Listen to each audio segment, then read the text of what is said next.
नमस्ते फ्रेंड, कैसे हैं आप सभी। मैं बिहार की बेटी, झारखंड की बहू सीमा आप सबों का मम्मा ब्लॉग में बहुत बहुत स्वागत करती हूँ। दोस्तों, मैं आप लोगों के लिए लेकर आई हूँ नवरात्रि में 9 दिनों में अलग अलग माँ के अलग अलग स्वरूपों की कर रही हूँ आप लोगों के लिए कथा। लेकर आई हूँ। तो आज मैं 7वां स्वरूप है माता कालरात्रि का, जिसके कथा मैं आप लोगों के साथ शेयर कर रही हूँ। तो आइए जानते हैं सबसे पहले इनकी कथा। माँ कालरात्रि कथा। एक पौराणिक कथा के अनुसार एक रक्त बीज नाम का राक्षस था। मनुष्य के साथ देवता भी इससे परेशान थे। रक्त बीज दानव की विशेषता यह थी कि जैसे ही उसके रक्त की बूंद धरती पर गिरती तो उसके जैसा एक और दानव बन जाता था। इस राक्षस से परेशान होकर समस्या का हल जानने सभी देवता भगवान शिव के पास पहुँचे।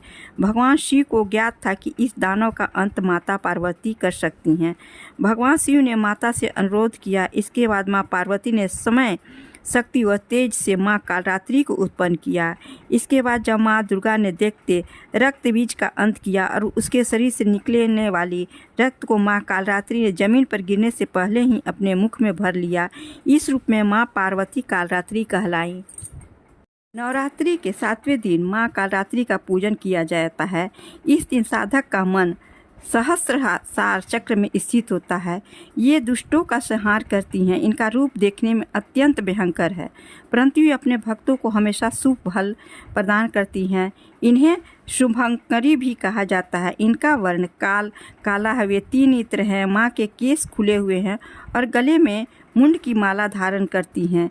ये गधा की सवारी करती हैं। इनके नाम का उच्चारण करने मात्र से बुरी शक्तियां भयभीत होकर भाग जाती हैं।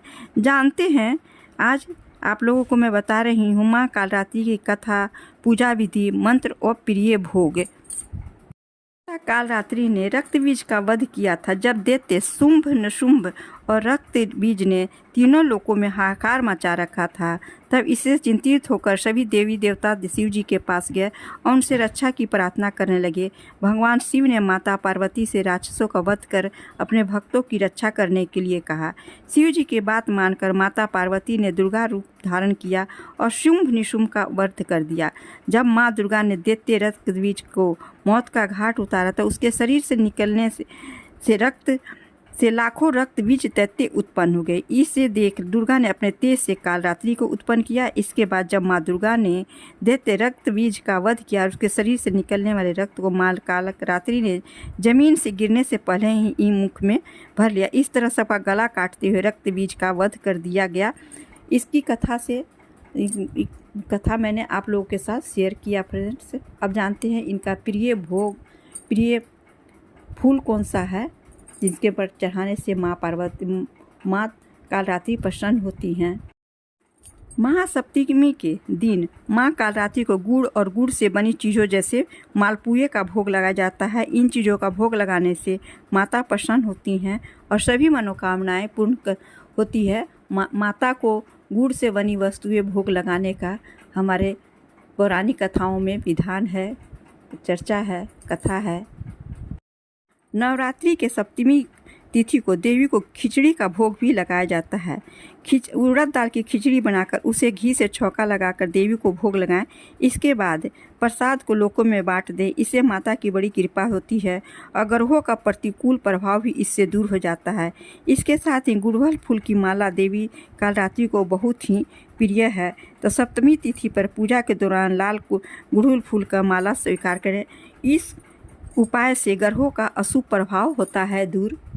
देवी को प्रसन्न करने के लिए देवी के 32 नाम का जप भी बहुत ही लाभकारी माना गया है। नवरात्रि की सप्तमी तिथि की रात में इस नाम का 108 बार जप करना चाहिए। तंत्र शास्त्र में इसे बहुत ही लाभकारी माना गया है।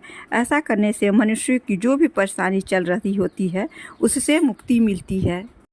कुछ उपाय हैं जो अपने घर में ज़रूर लोग करते हैं। तो इसमें एक उपाय, अगर छोटे बच्चे आपके घर में हैं और वो बहुत ही रोते हैं, उनको चिड़चिड़ापन रहता है, तो इस दिन आप काले कपड़े में पीली सरसों डाल के काले कपड़े में लपेट दें और इस तावीज़ को बच्चे के गले में डाल दें। मान्यता है कि सप्तमी तिथि को काली शक्तियाँ बहुत जागरूक होती हैं, इसलिए बचाव के तौर पर प्राचीन काल से लोग इस उपाय को अपनाते आ रहे हैं। माँ कालरात्रि का स्वरूप अति भयावह व उग्र है। भयानक स्वरूप होने के बावजूद शुभ फल देने वाली माँ कालरात्रि नकारात्मक, तामसी और राजसी प्रवृत्तियों का विनाश कर भक्तों को दानव, दैत्य, राक्षस, भूत प्रेत आदि से अभय प्रदान करती हैं। माँ का यह रूप ज्ञान और वैराग्य प्रदान करता है। घने अंधेरे की तरह एकदम काले रंग वाली, 3 नेत्र वाली, सिर के बाल बिखरे रखने वाली और अपनी नाक से आगे की लपटों के रूप में सांस निकालने वाली कालरात्रि माँ दुर्गा का 7वां स्वरूप विग्रह स्वरूप है। इनके तीनों नेत्र ब्रह्मांड के गोले की तरह गोल है। इनके गले में विद्युत जैसी छटा देने वाली सफ़ेद माला सुशोभित होती है। इनके 4 हाथ हैं। इनका वाहन गधा है। ये स्मरण करने वाले का शुभ वर प्रदान करती हैं। उनकी रक्षा के लिए हथियार भी रखती हैं। योगी साधकों द्वारा कालरात्रि का स्मरण सहस्त्रधार चक्र में ध्यान केंद्रित करके किया जाता है।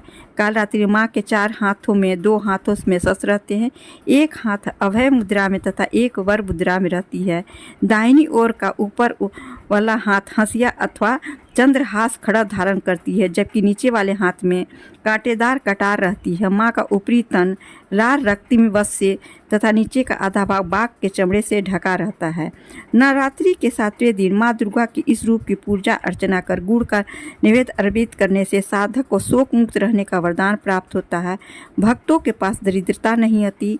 माँ कालरात्रि की कृपा प्राप्त करने के लिए नवरात्रि के 7वें दिन यानी कि सप्तमी तिथि को ओम देवी कालरात्रि